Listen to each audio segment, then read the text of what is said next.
Okay, my greetings to as many viewing this wherever you are and wherever your location is. Today we'll be talking about finding the confidence interval. To find the confidence critical value based on the confidence level given. To find the critical value, when we hear about the critical value, what we mean is this particular instance that is talking about this is what we mean by what? Critical value. And for you to get that's talking about z subscript alpha over 2. To find this critical value, it must be considered corresponding to the given confidence level. And of course, confidence level could change. It could be 80% confidence level, it could be 99%, it could be even 95, and what have you. But just to consider for the ones who have today, that's talking about 95% interval, it doesn't call for much. All you just need to do is to consider your formula. Confidence level is equal to 1 minus what? Alpha. And of course, your confidence level is the percentage given to you. But you cannot just input the percentage. Divide the percentage by what?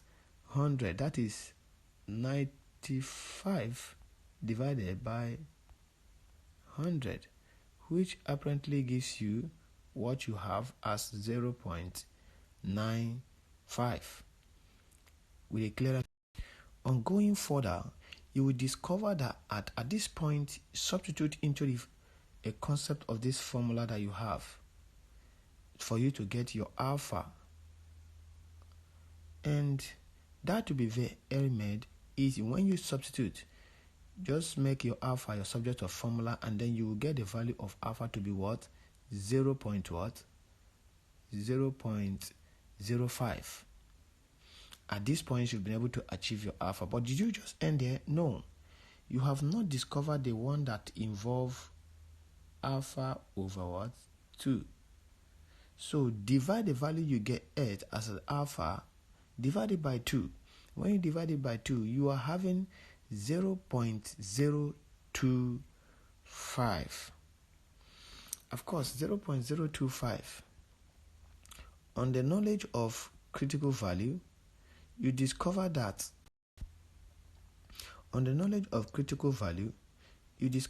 certain things as a knowledge you need to apply.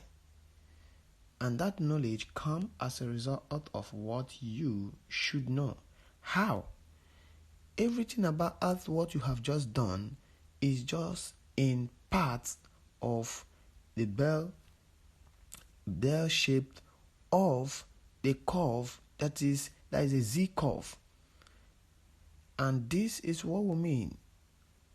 Within this, everything ranges on this part. And that is why what you have just calculated, the alpha over 2 you just calculated, is falling off this positive part. But remember, this part you are seeing here is actually the part that dictates. So, from the score you have, which is 0.975, you go into your positive Z score and locate where you locate where 7 something is. That is 975, where it is located on the positive distance. When you discover that you're having something about it, is as you can see. So trace it. When you trace it up to this point and to this point, you are having 1.9 and you are having 0.06. Add them up together. When you add them up, you will be having 1.96. This is the value of your Z score. That's what